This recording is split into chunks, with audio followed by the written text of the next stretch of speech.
C'est le genre d'image de sa ville que le directeur de la sécurité n'aime pas voir.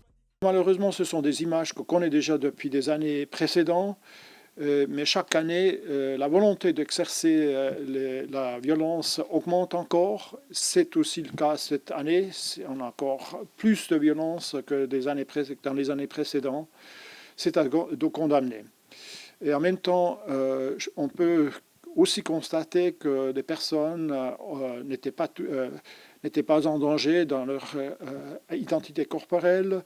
C'est un fait qui est positif, mais en général, naturellement, c'est inacceptable. La porte-parole de la police cantonale bernoise confirme que les forces d'intervention ont arrêté 14 adolescents et jeunes adultes cette nuit-là.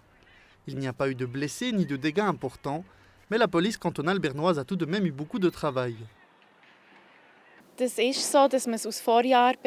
Nous connaissions déjà cette situation des années précédentes. Il y a déjà eu plusieurs fois des cas annoncés à Bienne durant la nuit d'Halloween. Nous nous étions donc préparés en conséquence pour assurer l'ordre et la sécurité avec une présence ponctuelle renforcée. C'est ici, sur la place centrale, que les jeunes ont mis le feu à des ordures et ont provoqué du tapage nocturne. 20 des 50 appels que la police cantonale a reçus durant la nuit d'Halloween provenaient de Bienne.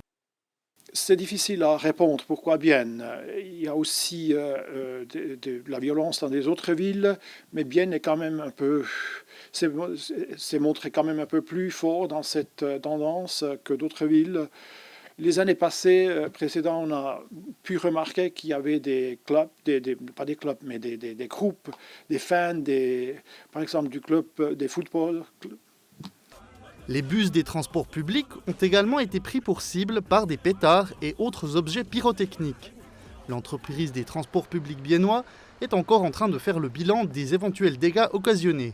À l'heure de la clôture de notre rédaction, il n'était pas encore en mesure de nous renseigner plus en détail.